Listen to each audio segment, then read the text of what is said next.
नमस्कार। तो आज हम एक ऐसी स्टोरी एक्सप्लोर करेंगे जो जितनी अजीब है उतनी ही अमेजिंग भी है। इमेजिन कीजिए, दुनिया को बचाने का काम किसी सुपर सोल्जर या हाईटेक वेपन का नहीं, बल्कि एक पुरानी धूल भरी किताब का है। हाँ, सही सुना। यही कहानी है उस किताब की जिसने पूरी दुनिया को बचा लिया। तो सवाल सीधा सा है, क्या ये पॉसिबल है? मतलब सीरियसली, बच्चों की लोरियां एक सुपर एडवांस्ड एलियन रेस को हरा सकती हैं? सुनने में तो बिल्कुल अनबिलीवेबल लगता है ना? बट चलिए आगे बढ़ते हैं और देखते हैं कि कैसे एक सिंपल सी नर्सरी राइम की बुक हिस्ट्री का सबसे पावरफुल वेपन बन गई। ओके, तो हमारी स्टोरी शुरू होती है फ्यूचर में, सीधे 25वीं सेंचुरी में। एक हिस्टोरियन है म्यूजियम ऑफ एंशंट हिस्ट्री में, जो हमें एक ऐसे वॉर के बारे में बता रही हैं जो शायद हिस्ट्री का सबसे अजीब वॉर था। एक ऐसी लड़ाई जो हथियारों से नहीं बल्कि शब्दों से लड़ी गई और जीती भी गई। अब इस पूरी कहानी को समझने के लिए हमें थोड़ा टाइम ट्रैवल करना पड़ेगा back to the 20th century. उस दौर को एरा ऑफ द बुक यानी किताबों का युग कहा जाता था। सोच के देखिए, उस जमाने में बुक्स ही सब कुछ थीं। उन्होंने लोगों को सिखाया how to, when to, where to and why to. A से लेकर जेड तक हर चीज का सोल्यूशन किताबों में था। और यही नॉलेज आगे जाकर हमारी स्टोरी का असली हीरो बनने वाला है। और ठीक तभी मार्स से यानी मंगल ग्रह से एक खतरा हमारे प्लैनेट की तरफ बढ़ने लगता है। और उनके लिए, उन एलियंस के लिए हमारी दुनिया क्या है? बस एक रिडिकुलस लिटिल प्लैनेट, एक छोटा सा मजाकिया सा ग्रह है जिस पर वो कब्जा करने आ रहे हैं। और इस पूरे इन्वेजन को लीड कौन कर रहा है? The great and mighty think tank. जैसा कि आप देख सकते हैं, उनका सिर एक बहुत बड़े अंडे जैसा है। उन्हें लगता है कि ये उनके great and mighty balloon brain की निशानी है। वो खुद को पूरे यूनिवर्स का सबसे पावरफुल और इंटेलिजेंट क्रिएचर मानते हैं, और उनका ये ईगो, यही उनकी सबसे बड़ी ताकत है, और हाँ, सबसे बड़ी कमजोरी भी। थिंक टैंक के शब्दों से ही उनकी सोच का पता चल जाता है। वो अर्थ को अपने जेनरस रूलरशिप के अंडर लाने की बात करते हैं। इससे साफ पता चलता है कि वो हम इंसानों को कितना अंडर एस्टिमेट कर रहे हैं। तो थिंक टैंक की टीम अर्थ पर लैंड करती है, और गेस कीजिए कहां? एक पब्लिक लाइब्रेरी में। और बस यहीं से शुरू होती है एकदम मजेदार कॉमेडी ऑफ एरर्स। ये मार्सियंस यानी मंगलवासी इन अजीब चीजों को देखकर पूरी तरह कंफ्यूज हो जाते हैं। अब यहां पर सबसे इंटरेस्टिंग चीज देखिए, दोनों कल्चर्स के बीच का फंडामेंटल गैप।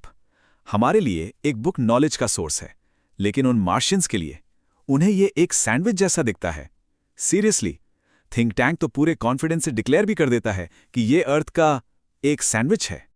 और फिर आता है थिंक टैंक का पहला अहम ब्रिलियंट ऑर्डर, इसे खाओ। वो कहता है, to confirm my opinion I order you to eat it. बेचारा लेफ्टिनेंट आयोटा इस अर्थ सैंडविच को खाने की कोशिश करता है और ऑब्वियसली फेल हो जाता है। जब खाने वाला प्लान फ्लॉप हो जाता है, तब थिंक टैंक एक नया आइडिया लाता है। उन्हें लगता है कि ये चीजें खाने के लिए नहीं, बल्कि ईयर कम्युनिकेशन के लिए हैं, यानी कान से सुनने के लिए। तो उसके सारे सैनिक किताबों को अपने कानों से लगाकर सुनने की कोशिश करते हैं, और ऑफ कोर्स उन्हें कुछ भी सुनाई नहीं देता। तो बार बार फेल होने के बाद थिंक टैंक के ब्रिलियंट दिमाग को आखिरकार ये समझ में आता है कि आहा, ये तो आई कम्युनिकेशन के लिए है। वो अपने क्रू को स्पेशल इंटेलिजेंस बूस्टिंग विटामिन्स खाने और इन किताबों के कोड को डिकोड करने का ऑर्डर देता है। और जिस किताब को वो लोग उठाते हैं, वो है हमारी कहानी का असली हीरो, एक सिंपल सी बच्चों की नर्सरी राइम्स की बुक जिसका नाम है मदर गूस। यही वो किताब है जो मार्शियंस के इस पूरे इन्वेजन का रुख हमेशा के लिए बदलने वाली है। उनका एक सोल्जर ऊप पहली राइम पढ़ना शुरू करता है, Humpty Dumpty sat on the wall. सुनने में तो एकदम सिंपल लाइन है ना? लेकिन मार्स पर बैठे थिंक टैंक के लिए ये एक वार्निंग बेल की तरह थी। और फिर आती है अगली crucial line, Humpty Dumpty had a great fall. जैसे ही ये पढ़ता है, मार्स स्पेस कंट्रोल में जैसे एक तूफान आ जाता है। थिंक टैंक जब हम्टी डम्टी की पिक्चर देखता है तो उसके होश उड़ जाते हैं। क्यों? क्योंकि उसका बड़ा अंडे जैसा सिर उसे बिल्कुल हम्टी डम्टी जैसा लगता है। वो घबराकर चिल्लाता है, ये तो मैं हूं, ये मेरा great and mighty balloon brain है, और थिलिंग्स ने मुझे देख लिया है और वो मेरे पीछे हैं। They are planning to capture me. उसका ईगो और उसका डर दोनों उस पर हावी हो जाते हैं। और बस इतना ही काफी था। एक छोटी सी नर्सरी राइम की मिसअंडरस्टैंडिंग ने यूनिवर्स के सबसे पावरफुल और इंटेलिजेंट क्रीचर को इतना डरा दिया कि उसने तुरंत वहां से भागने का फैसला कर लिया। अर्थ सेफ थी। All thanks to a children's book. पूरे पैनिक में थिंक टैंक अपने लोगों को ऑर्डर देता है, मेरे लिए एक स्पेस कैप्सूल तैयार करो, हमें यहां से फौरन निकलना होगा, पूरी इन्वेजन फ्लीट को मार्स खाली करने का ऑर्डर दो। और वो 100 मिलियन माइल्स दूर अल्फा सेंटोरी की तरफ भाग जाता है। तो सोचिए, इस तरह सिर्फ एक किताब ने, एक पुरानी डस्टी नर्सरी राइम्स की बुक ने पूरी दुनिया को एक मार्शियन इन्वेजन से बचा लिया। ये है शब्दों की ताकत। चलिए अब इस स्टोरी के रियल मैसेज पर आते हैं। देखिए, उस बुक की असली पावर कोई मैजिक नहीं थी। उसकी असली शक्ति थी नॉलेज, और उस नॉलेज को आगे इंटरप्रेट करने की, समझने की एबिलिटी। मार्शियंस इसलिए हारे क्योंकि उन्होंने जो देखा उसे समझा ही नहीं। They saw the words but they miss the meaning completely. तो क्रूशल पॉइंट यही है, एक किताब एक चाबी है, सैंडविच नहीं। ये नए वर्ल्ड्स के दरवाजे खोलती है, नए आइडियाज देती है, लेकिन सिर्फ तब जब हम इसका इस्तेमाल करना जानते हों। It's not food for the stomach, its food for the brain, it's a की टू अंडरस्टैंडिंग। तो इस कहानी से हम क्या सीख सकते हैं? 3 सिंपल स्टेप्स जो थिंक टैंक फॉलो नहीं कर पाया। Number 1, read widely. सिर्फ देखो मत, समझो। मार्शियंस ने सिर्फ देखा, समझा नहीं। Number 2, think critically. अज्यूम मत करो, क्वेश्चन करो।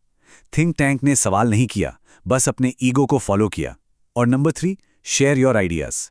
नॉलेज बांटने से बढ़ती है, जैसा कि बाद में ह्यूमंस और मार्शियंस ने किया।